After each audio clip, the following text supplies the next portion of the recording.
Il était ces derniers jours à Tokyo, Hong Kong, Osaka, Shanghai, Las Vegas et New York, un citoyen du monde français, l'un des chefs les plus connus de la planète, chef devenu chef d'entreprise également. Bonsoir Alain Ducasse, merci d'être avec nous ce soir. Un petit rappel en préambule, les Français connaissent votre nom, c'est devenu presque une marque. Vous avez aujourd'hui combien de restaurants? Entre 20 et 30. Entre 20 et 30. Dans combien de pays? 8 pays. Combien d'étoiles? 22. 22 étoiles. Voilà. Combien de restaurants à 3 étoiles? 3. 3. Monaco, Paris, Londres. Combien de salariés? 1800. 1800. Vous avez commencé à quel âge? À 16 ans. J'imagine que vous n'aviez même pas ça en tête du tout, du tout. Cette réussite, cette histoire.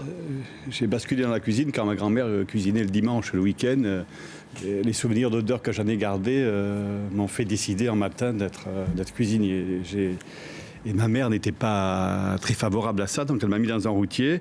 Et je pense que pour la contrarier, j'ai décidé de continuer dans ce métier. Elle vous a mis dans un routier, oui, au départ? Oui, mais j'ai failli arrêter plusieurs fois. Enfin, j'ai failli arrêter une seule fois, puis ça a basculé. J'ai dit, allez, j'y suis, j'y reste. Vous faites le tour du monde, vous visitez tous les pays, toutes les cuisines. Est-ce qu'il y a une uniformisation de la cuisine, une mondialisation de la cuisine, ou finalement il reste une spécificité française? Il y a une localisation de la cuisine. Le savoir-faire français est parfaitement exporté. Nous sommes une dizaine de chefs en dehors de l'Hexagone à faire des restaurants.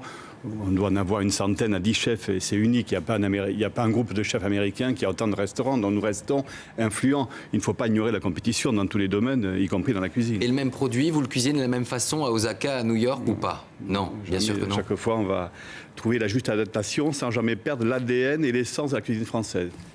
Et on va regarder qu'est-ce qu'on a autour de nous, qu'est-ce que l'on sait, et c'est ce que l'on va faire là où l'on est, dans le prix qu'on a décidé de proposer. Donc chaque fois, c'est un exercice différent. Ce sont des ateliers culinaires différents. Vous disiez que votre premier métier, c'est goûter. On vous voit souvent avec cette petite cuillère goûter. Vous faites ça dans toutes les cuisines à travers le monde et vous avez une mémoire de tout ça?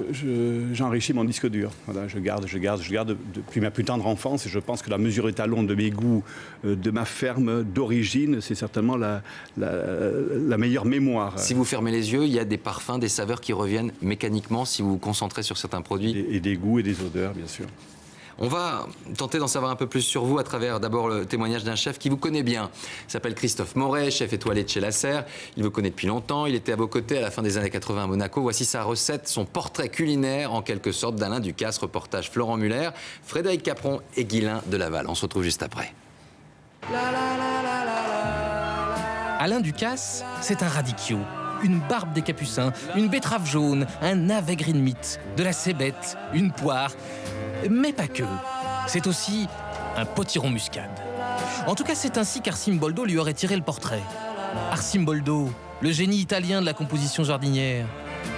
Or, comme il est indisponible depuis 1593, on a demandé au chef Christophe Moret, 16 ans de collaboration avec Ducasse, de relever le défi. Un potiron muscade, ça c'est vraiment provençal, hein, c'est la courge préférée de la région niçoise.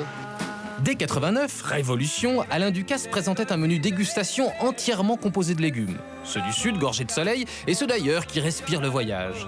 Et s'il n'en restait qu'un pour le caractériser? J'irais plutôt gingembre, pour ce côté piquant, acidulé, provocateur, voilà. Les provocateurs?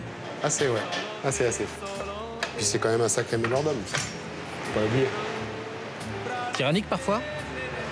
Tyrannique, exigeant. Christophe Moret a rejoint la brigade Ducasse un an avant le couronnement de son mentor, la première 3e étoile de sa constellation.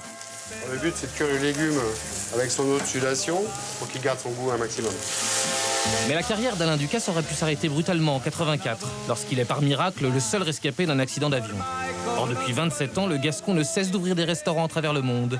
27, exactement. Je pense que c'est un boulimique. Je pense que voilà, il a envie de profiter pleinement de la vie, envie de pouvoir engranger un maximum de choses. Je pense que quand vous échappez de la mort à la mort d'un fil, vous voyez la vie différemment après. Tout va toujours très vite en cuisine. Et déjà, les légumes sont saisis puis dressés sur un lit de tofu, devenant ainsi la cocotte de légumes du XXIe siècle, en hommage à Alain Ducasse, évidemment. Surtout, n'oublie pas le gingembre, hein. C'est lui. Voilà.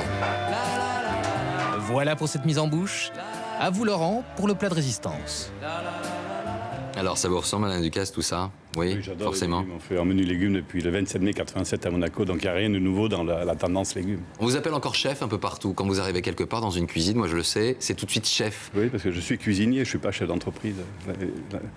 La direction d'entreprise, c'est mon partenaire qui la dirige. Cette autorité, elle est naturelle aussi, elle arrive forcément. Oui, Une brigade, ça doit être dirigé. Ça doit être structuré, il y a une hiérarchie, c'est respecté, c'est comme ça qu'on peut dupliquer chaque jour avec le même niveau de qualité que l'on soit dans un bistrot ou dans un restaurant de haute gastronomie partout dans le monde. La perfection, c'est une quête. On essaye tous les jours de l'atteindre sans jamais y arriver, bien évidemment. C'est pour ça qu'on s'améliore. Il y a un homme qui cherchait à l'atteindre, comme tous les grands chefs, il s'appelait Bernard Loiseau. On va l'écouter, c'était en 2003, et on va parler de lui juste après. Regardez. Quand moi j'étais gamin, je suis rentré en apprentissage chez Trois Gros à 17 ans.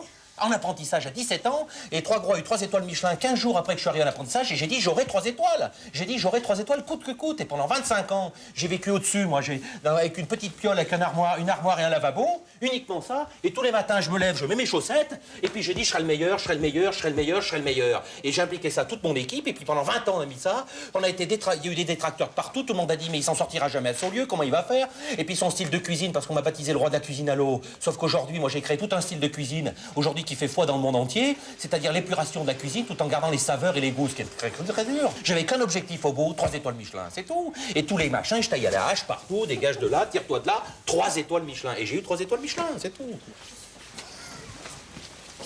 Quelle énergie, date de 2003, effectivement, ce document, malmené par la critique, Bernard Loiseau se donnera la mort, c'était l'un de vos proches. C'est pas suffisant, enfin, il faut avoir... c'est pas la bonne explication. C'est pas suffisant. Ça ne va pas se donner la mort parce qu'on va avoir une mauvaise critique. Enfin, c'est autre chose, j'espère. On va revenir aussi sur une image qui vous a profondément marqué cette année, c'est celle du tsunami au Japon. Pourquoi cette image? Finalement, parce que le Japon est important pour vous, l'Asie, de manière générale. Le Japon en particulier. Le Japon en particulier. Pourquoi ce pays est devenu aujourd'hui... Alors je regardais, 32 restaurants ayant obtenu 3 étoiles, alors qu'en France, il n'y en a que 25. Rien qu'à Tokyo, il y a 160 000 restaurants. Les restaurants sont tout petits. Hein. Le plus souvent, ils ont entre 10 et 15, 20 couverts. Donc, dans une grande ville comme Tokyo, il y en a beaucoup. C'est un pays qui vous touche particulièrement. Pourquoi? Beaucoup, parce que je trouve qu'ils ont une grande tradition, un grand intérêt pour la nourriture, une grande diversité, une grande curiosité, un grand raffinement, un grand sens de l'hospitalité. C'est peut-être ce qui nous manque le plus aujourd'hui. Si on va être dans la compétition, je pense que le côté sentiment et l'attention portée aux autres est quelque chose que le Japonais a naturellement.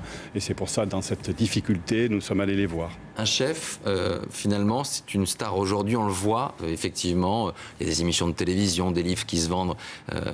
Est-ce qu'il doit être aussi engagé? Vous êtes également engagé, par exemple, la pêche responsable, c'est une vraie chose qui vous importe réellement? De toute façon, la nature a des ressources qui vont devenir de plus en plus rares, donc il faudra consommer de plus en plus durablement, il faudra consommer moins de protéines animales, et quand elles sont issues de la mer ou de la terre, il faudra qu'elles soient de pêche durable, il faudra consommer moins de sucre, moins de sel, moins de gras, pour que la santé des uns et des autres partout dans le monde soit meilleure. Je pense que le cuisinier que je suis doit donner le signe que les ressources rares de cette planète doivent être consommées le plus justement possible. Alors on est à 2 semaines de Noël, il y a des millions de Français qui nous regardent, ils ont peut-être une petite idée de ce qu'ils vont faire cuisiner.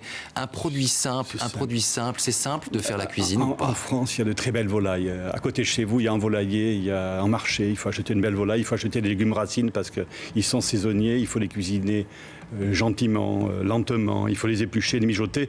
Il faut leur donner de l'amour, une belle volaille ou pochée ou rôtie, des légumes. Pareil pour les fruits, des fruits d'hiver rôtis, peu de sucre, peu de gras, tout simplement. Il faut penser à tous les gens qui ont des difficultés en ce moment. Et je pense qu'à côté de chez eux, ils auront la chance de trouver une belle volaille et de la mijoter. Qu'est-ce que vous faites, vous, quand vous rentrez chez vous comme ça? Vous ouvrez votre frigo, vous cuisinez? J'essaie d'aller au marché, d'aller dans mon jardin, voir s'il y a des légumes qui ont bien poussé. Souvent, c'est le cas. Je vais au marché, je regarde ce qu'il y a localement.